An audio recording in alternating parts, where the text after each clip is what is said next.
Non-voyant, je fus miraculeusement sauvé d'une noyade après 4 heures de lutte contre la mort. C'est dans quelques instants et c'est le thème que nous allons développer. Mais avant, découvrons le portrait de notre invité témoin. Notre invité du jour se nomme Agnero Lat Firmin. Marié et père de 5 enfants, Firmin est né le 17 avril 1979 à Tukuzu, aux Zalem. Et pourtant, à sa naissance, aucune prophétie n'avait prédit le destin étrange de ce jeune homme. Après l'obtention de son certificat d'études primaires élémentaires CEPE, il fut orienté en classe de 6e au collège moderne de Dabou. 3 mois après la rentrée scolaire, ce fut le début de l'obscurité dans sa vie. Un long combat pour retrouver la vue et surtout sa dignité qui le conduit à l'Institut des aveugles de Yopougon, d'où il sortira instituteur. Mais sa vie va basculer en 2001 lors d'une traversée sur la lagune entre le village de Tabot et Ngati dans la région de Dabou. Et depuis lors, il livre un combat, celui de sortir de l'obscurité des non-voyants comme lui. Quelles sont ses armes, surtout quand on livre un combat et lorsqu'on a perdu la vue? Vous en saurez davantage avec Caroline. Agnero Lat Firmin est notre invité. Fais donc son entrée. Merci pour cet accueil chaleureux. Je rappelle donc le thème non-voyant. Je fus miraculeusement sauvé d'une noyade après 4 heures de lutte contre la mort. C'est vraiment incroyable, impensable. Il nous racontera dans quelques instants comment les choses se sont passées, comment les faits se sont déroulés. Monsieur Lat, bienvenue sur notre plateau. Bonjour.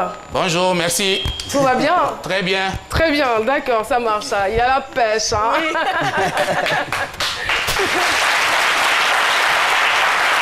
Merci beaucoup. Encore une fois, bienvenue sur notre plateau. Je vous rappelle que vous êtes instituteur, c'est bien cela? Ça va, on est ensemble? On est toujours ensemble. On est toujours ensemble, d'accord. Alors, Agnero, vous êtes né à Tukuzu, aux Zalem. C'est dans le département de Grand Laou. Justement. C'est bien cela. Et vous avez eu une enfance normale? Non, Tukuzu, c'est dans le département de Jadou. Tukuzu. C'est à Grand Laou. Grand Laou? Oui. D'accord. Ça, c'est à l'autoroute. Bon, d'accord. J'accepte. D'accord, ça marche. Alors, donc, Tukuzu, dans le département de Grand Laou, oui. Je veux dire que tout s'est bien passé jusqu'à l'âge de 10 ans, oui. Où la cécité va s'installer dans votre vie, malheureusement, je dirais. Est-ce que vous pouvez nous raconter les faits, s'il vous plaît? Je vous remercie très bien de m'avoir donné cette opportunité ce matin. Il faut dire que ce n'est pas facile. Perdre la vue, ce n'est pas facile. Mais néanmoins, quand on perd la vue, ou bien nous sommes handicapés, il faut avoir un courage. Et le courage, on peut dire que vous l'avez. Hein. Mais à 10 ans, lors d'une bagarre, je sens que vous êtes très, très ému là. Je le sens. Lorsque la bagarre s'est déclenchée, après la bagarre, excusez-moi, une semaine après, j'ai senti un mal de tête. Il fallait que je parte au village me soigner en tant qu'élève. Vous êtes bagarré avec un de vos amis de classe, je crois, ou de quartier? Pas un ami de classe, un ami du quartier. Un ami du quartier, oui, d'accord. un ami du quartier. Et après la bagarre, une semaine après, j'ai senti un mal de tête. Il fallait que je parte au village me soigner et revenir. Arrivé au village, j'ai suivi un peu les soins. Vendredi, samedi, dimanche. Lundi, le mardi nuit, j'étais assis. Et mon œil droit me faisait très mal. Je sentais qu'il y avait quelque chose qui me piquait comme une aiguille au niveau de mon œil droit. Quelque temps après, l'œil s'est fermé. Quelques minutes encore, l'œil gauche. Et le lendemain, c'était encore difficile pour moi. Mes parents m'ont accompagné à l'hôpital protection de Dabou. Ils s'en allaient pas. Ils m'ont envoyé au CHU de Cocody. Arrivé au CHU, il faut suivre les soins. Vraiment, ça n'a pas été facile. Tout à fait. Donc, vous avez donc rencontré, je dirais, d'éminents médecins, d'éminents professeurs, et rien n'y fit. Ils ont fait tout ce qu'ils devaient faire, franchement. Passer même la radio pour détecter un peu la maladie. S'il fallait qu'on opère, opérer. Mais rien. Rien. Aucune anomalie. Rien. Voilà pourquoi mes yeux sont toujours intacts. Quand vous regardez, c'est comme si je vous voyais très bien. Donc autant, je ne vois rien. Alors, est-ce que ça voudrait dire qu'il n'y a aucun lien entre cette bagarre-là et... Non, non, il n'y a pas de lien. D'accord. Je voudrais demander si les médecins ont donné un nom à cette maladie. Ils n'ont pas donné de nom. Ils n'ont rien dit. Simplement, bon, le temps est arrivé, monsieur, vous vous sentez bien, bon, on vous laisse, c'est tout. Au niveau des yeux, ils nous ont rien dit. Rien. Alors, avec du recul, ça paraît tellement anormal et tellement bizarre. Je veux dire, les médecins ne trouvent rien, il y a eu une bagarre et aucun diagnostic. On n'arrive pas à comprendre. Mais vous-même, avec du recul, quelle analyse, quelle déduction vous faites? Bon, vous voulez m'amener un peu au village ou un peu en arrière, c'est vrai. Mais comprenez que si vous arrivez, vous vivez aussi quelque part où vous avez un peu une étoile qui doit briller, il y a aussi des méchants dans la vie. Donc moi, je pense très bien. Je ne vais pas aussi mettre la faute sur les méchants, mais pour moi, je dirais peut-être que Dieu a voulu que cela se passe. Voilà pourquoi cela se passe. D'accord. Alors moi, ce qui m'épate dans cette histoire, c'est que à cet âge-là, à 10 ans, vous êtes atteint de cécité, vous perdez la vue, et cela ne va pas vous empêcher d'être ce que vous êtes aujourd'hui. Vous allez continuer les études, vous allez poursuivre vos études jusqu'à obtenir votre diplôme, entrer au CAFOP et devenir un instituteur. Votre histoire, elle est belle, elle est très édifiante, mais en même temps, instituteur, on se dit, pour ce genre de handicap, on se pose quand même des questions, parce que nous sommes tous conscients ici de l'implication de l'instituteur dans la formation, dans la communication, du savoir. Comment est-ce que vous y arrivez? Je vous remercie très bien. Vous avez tout à l'heure parlé de la communication. Et toute chose se passe par communication. C'est vrai. Quand nous étions allés au CAFOP, les valides même ont pensé que nous, on ne pouvait pas tenir dans cette classe-là. Ils vous ont sous-estimé ou méprisé? Justement. Il y a un même que je lui ai dit, mais toi, ton bac ou bien ton BPC, là, tu penses que c'est orange, blanc, vert, et puis pour moi, là, c'est noir.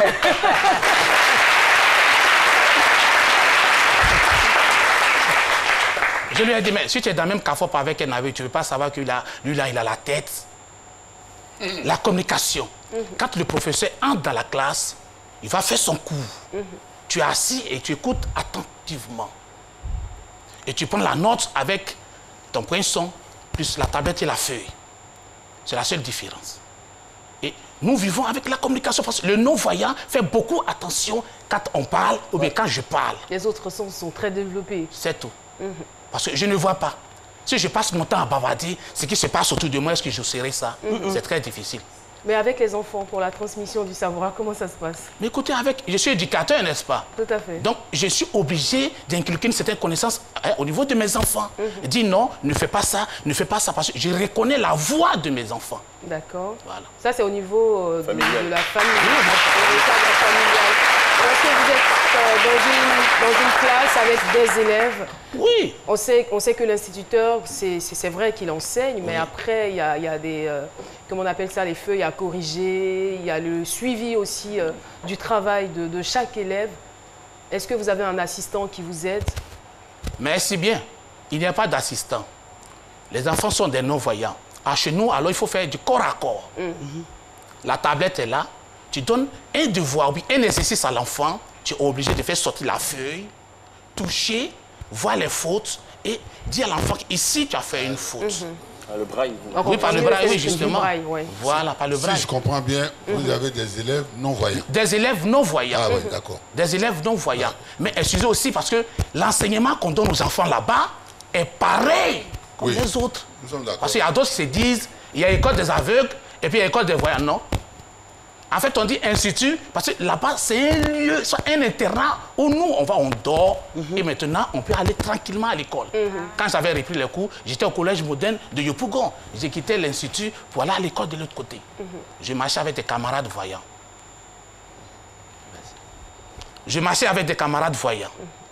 Donc, c'est comme ça. Arrivé en classe, il faut que je fasse un effort, écouter très bien le professeur. Donc, les élèves qui sont devant moi, je suis obligé à faire attention pour les enfants. D'accord. En tout cas, on vous félicite pour tous ces exploits. Pour en venir donc au sujet du jour, au cœur de notre échange, alors il s'agit de revenir en 2001. En 2001, un souvenir que vous n'allez jamais oublier, un souvenir qui ne va jamais vous lâcher. Vous traversez, je dirais, le lac dans une pirogue et quelque chose va se produire. Merci. En 98, j'ai commencé à faire le sport. Et mon premier voyage, c'était au Sénégal. En 2000, j'étais ici en Côte d'Ivoire. Et 2001 précisément, nous sommes allés au Togo représenter la Côte d'Ivoire. Franchement, il y a la fierté en moi et la joie en moi. Parce que ce jour-là, j'ai porté encore le maillot ivoirien. C'est déjà grand. Quand j'étais de retour du Togo, mon ami m'a laissé un courrier. Ah, si tu viens me rejoindre à ta botte, on va manger un peu de poisson. À ta botte, il y a du bon poisson. Et j'ai fait mon bagage, je suis allé à ta botte. En ce moment, je ne travaillais pas encore. Hein. J'étais encore élève. Arrivé à ta botte, la réception était tellement bonne que vraiment, on était ensemble, on jouait, on causait. J'ai dit, ah, Guizot, il s'appelle Godefroy. Le jour où je vais partir là, tu vas m'accompagner comment? Il dit, ah, mais je te fais traverser la lagune et puis tu as pas dit. Et j'ai banalisé la chose. 2 jours, 3 jours après la réception, je dois maintenant aller à Grand Laou. Il fallait qu'il me fasse traverser la lagune, aller à Gati, prendre un véhicule, Dabou, et je rentre maintenant sur Grand Laou. Nous voilà dans la pirogue. Il rame, il rame, il rame. Arrivé au bon milieu, je ne sais pas si on a dépassé le milieu, en tout cas, au bon milieu, la pirogue a chaviré. Il a crié, Agniro, attrape la pirogue, attrape la pirogue. Et j'ai mis ma main comme ça. Et ma main a touché la pirogue. Il dit, ne lâche surtout pas la pirogue. Mais c'était tellement sale. Mais j'avais encore le courage dans ma tête. J'ai dit, non, si je lâche la pirogue, mon ami aura des difficultés, des problèmes. Ils vont lui dire, mais où tu as mis le monsieur avec là? Et je me suis accroché à la pirogue. On a commencé à crier, oh, oh, oh. C'est amusant, mais ce jour-là, ce n'était pas amusant. Personne n'est venu dans notre secours. La pluie tombait. Le vent.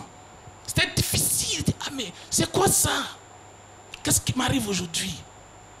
Et à un certain moment, il y a une voix qui me dit, non, mais appelle Jésus. Souffrez que je dise, appelle Jésus. Et j'ai levé la tête. Vous étiez déjà croyant? En ce moment, j'étais vraiment incrédule, je ne vais pas vous mentir. J'aimais beaucoup discuter.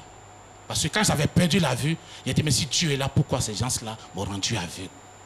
Pourquoi j'ai perdu la vue? Moi aussi, je dois vivre comme les autres. J'aime bien danser, j'aime bien jouer au ballon, j'aime bien lire. Mais si moi je tombe aveugle, c'est que Dieu n'est pas gentil, Dieu n'est pas bon. Et ce jour-là, j'ai levé la tête et j'ai crié, fils de David, si tu es mort dans l'eau, je mourrai aussi dans l'eau. Mais si tu n'es pas mort dans l'eau, que tu es mort à la croix de Golgotha, je serai sauvé. Je vous assure que la pluie là s'est arrêtée.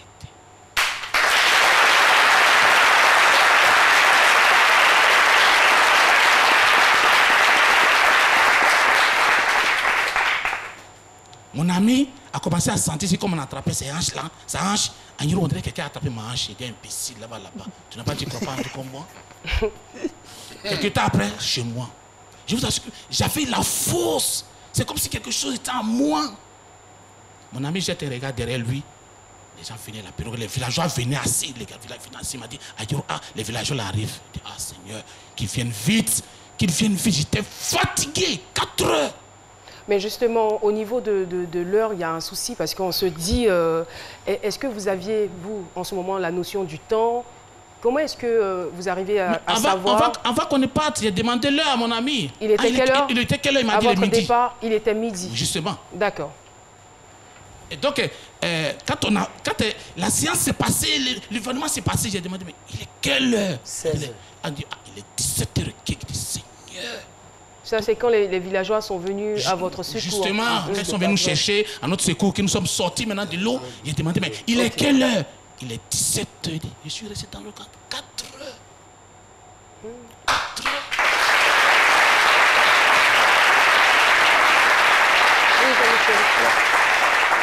Parlons de la position que vous avez dans l'eau avec votre ami. pendant ces 4 heures de temps, est-ce que vous étiez, quand vous dites que vous avez la main sur la pirogue, ça voudrait dire quoi? Que vous étiez les pieds dans l'eau et que vous teniez la pirogue par les deux mains? Justement, les deux mains comme ça, et seulement que ma tête est dehors et le reste là, dans l'eau. Ok. Donc, quand les vagues filment, ça se jette sur moi. D'accord. Est-ce que vous saviez nager à l'époque? Quelqu'un qui ne voit pas que les vagues nager comment? Ben non, mais non. Là, monsieur Agnero, je vous prends au mot. Je vais aller à gauche ou je vais à la droite? Je vous prends au mot parce que vous n'êtes pas un non-voyant ordinaire. Puisque vous arrivez à jouer au football, vous arrivez à lire et écrire, vous arrivez à enseigner, vous arrivez à tout faire. Vous avez même, allé représenter la Côte d'Ivoire à l'international. Pour dire que si vous pouvez faire toutes ces choses, c'est que vous pouvez nager. Hein. Bah, peut-être que dans une piscine, hein, pas dans la lagune. Hein. Non, mais c'est déjà important. Ça commence par la piscine. Ça commence par la piscine. Oui, peut-être que dans une piscine, pas dans la lagune, sincèrement. Mais justement, alors vous sortez de là, vous vous rendez compte après que vous avez fait 4 heures. Je dis bien 4 heures dans l'eau. Lorsque vous arrivez au village, lorsque vous arrivez à destination, je suis sûre que vous avez, vous avez mis de côté le programme que vous aviez. Qu'est-ce qui se passe en vous? Bon, j'ai expliqué ça d'abord aux parents. Ils m'ont dit, mais tu allais chercher quoi à ta botte? Tu n'as pas dit que tu aimes te promener. Bon, j'ai banalisé un peu la chose. Mais franchement, quand j'ai vu que j'ai échappé à la mort et que j'ai vu la main de Dieu, excusez-moi, il y a eu un courage encore qui s'est installé totalement dans mon cœur. J'ai dit, à partir d'aujourd'hui, je prends Dieu et je mets dans mon cœur. Et depuis ce temps, plus rien ne vous effraie, plus rien ne vous fait reculer? Rien. Parce que je voyage seul, je sors seul, je peux descendre d'un taxi, dès qu'il y a quelqu'un à côté de moi, bonjour madame, bien bonjour monsieur, excusez-moi, est-ce que vous pouvez me faire traverser? C'est tout. Si tu as attrapé ma main qui est allée me tuer, ça c'est ton problème. Mais est-ce qu'après ça, vous avez été traumatisé? Traumatisé quelque part? Non. Peut-être que, excusez-moi, il y a d'autres Ivoiriens, dès que tu descends, que tu as ta canne, ah bonjour, on te tend de l'argent, peut-être que c'est ça qui peut me faire. Non, je veux dire après ce qui s'est passé dans l'eau. Non. Non, ça va? Non, ça va. Tout allait bien? À propos, oui, quand on vous tend de l'argent, quelle est votre réaction? Je refuse totalement. Parce que je n'aime pas ce qui t'a fait ton argent. Je n'aime pas où c'est quitté. Nous sommes africains. C'est mieux, c'est mieux. Donc c'est difficile. Tu vas m'étendre ça. Et si je prends qu'il devient maintenant quelque chose de Maguilla, il fait comme. Oui,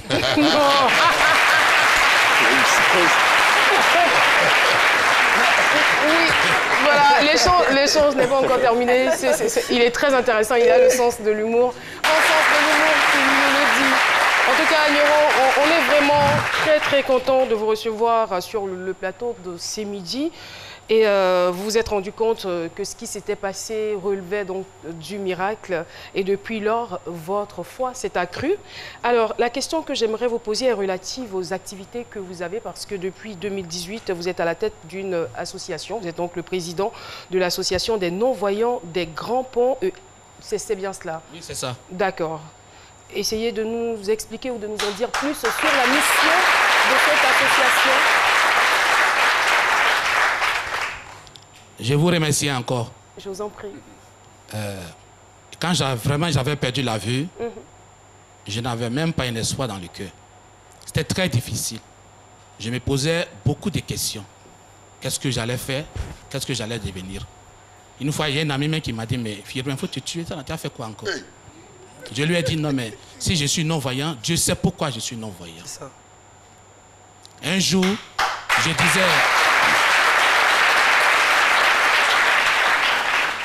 Un jour, je disais à ma mère, mais maman, faut tout est là préparé pour me donner, je mange là.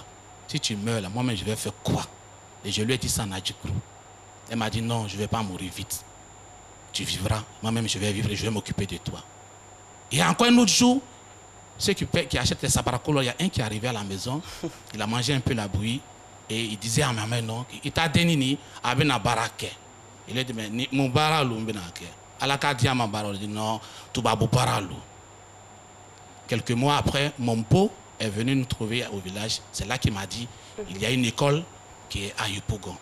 Automatiquement, ils allaient m'inscrire à Yopougon. D'accord. On ne va pas refaire tout le témoignage parce qu'on n'a plus beaucoup de temps. Oui. On va droit au but par rapport à l'association. Donc, je parlais de la mission assignée à cette association.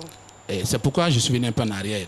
L'association, j'ai mis cette association en place parce qu'aujourd'hui, je ne dis pas que j'en ai trop, non, je n'en ai même pas. Mais le fait de travailler et voir aussi des frères non-voyants, des sœurs non-voyantes qui ont besoin de quelque chose, soit d'aller à l'école ou d'apprendre un métier quelque part, c'est très important. Ça m'a donné le courage de mettre en place cette association des non-voyants des Grands Ponts. Surtout pour mettre en place un centre d'éducation, de formation et d'alphabétisation pour les enfants non-voyants des Grands Ponts. Merci beaucoup et bravo. Sur ce, nous appelons Paulus Agathon pour connaître les réactions des téléspectateurs. Vos réactions nous intéressent avec Paulus Agathon.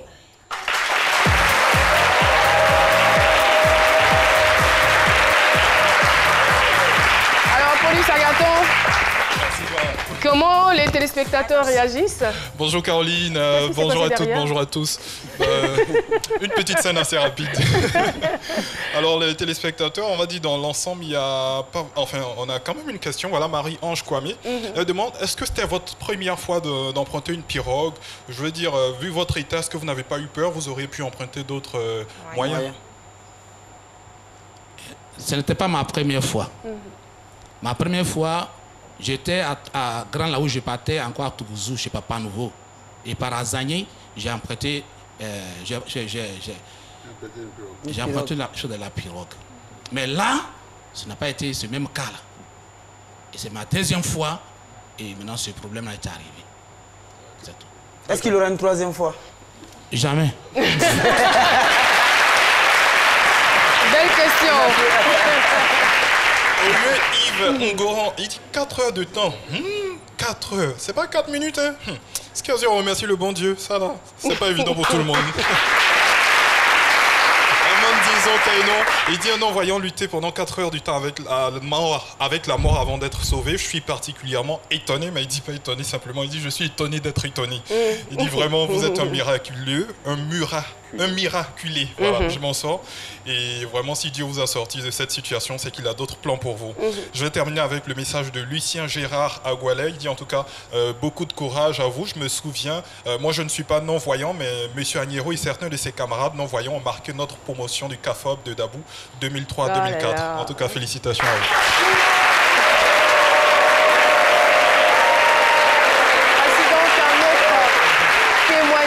Qui vient donc corroborer les dires de notre témoin.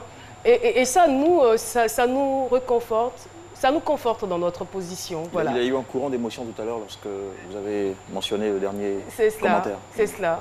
Merci beaucoup. Pour dire que les témoignages ne sont pas pris à la hâte. Tout à fait, voilà. Tout à fait.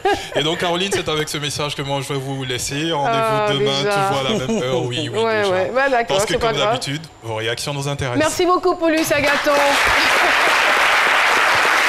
Alors, Agnero. Oui, allez-y. Je vais dire une chose. Les pirogues qui chavirent, c'est quand il y a la tempête. Tout à fait. Quand il y a de la tempête, sinon les pirogues traversent. Hein. Mais quand il y a de grosses tempêtes, évidemment, si vous ne savez pas manipuler votre pirogue, elle chavire.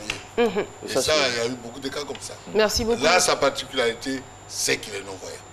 Voilà. Merci pour cet additif. Merci beaucoup. Alors, M. Agnero. Je vous en prie. Malheureusement, on est obligé de vous dire au revoir. Vous êtes tellement sympathique qu'on a envie de vous garder encore dans cette émission. Alors, vous allez vous adresser certainement aux téléspectateurs qui vous regardent, peut-être découragés, ou aux personnes qui souffrent d'un quelconque handicap, désespérées, qui se disent « je ne peux rien devenir dans la vie ». Je voudrais d'abord m'adresser aux frères handicapés. Si tu es handicapé comme moi, il faut abandonner. Il ne faut même pas t'occuper de ça. Parce du que handicap, dans ton... Oui, du handicap. Parce que si c'est là dans ton cœur, tu ne pourras pas avancer. Tu ne pourras rien faire. Tu peux même parler t'asseoir même dans le public. Prends ton courage. Et ce que tu peux faire dans la vie pour t'en sortir, tente ta chance là-bas, ça va aller. Moi-même, c'est ce que j'ai fait aussi. Donc toi aussi, tu peux le faire.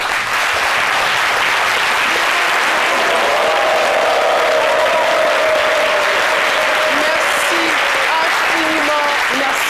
beaucoup. Merci, monsieur Agnero. Allez-y. Je voulais aussi dire un peu à la population ivoirienne, les autorités, les ministres. Président, les enfants là, toi-même tu as dit, école obligatoire pour tous les enfants de Côte d'Ivoire, de 6 à 16 ans. Les enfants non-voyants là, ils doivent aller à l'école. Président, viens nous voir à Dabou. On va mettre l'école en place. Les enfants vont aller à l'école et puis demain ils vont travailler. Je vous remercie. Merci pour ce plaidoyer.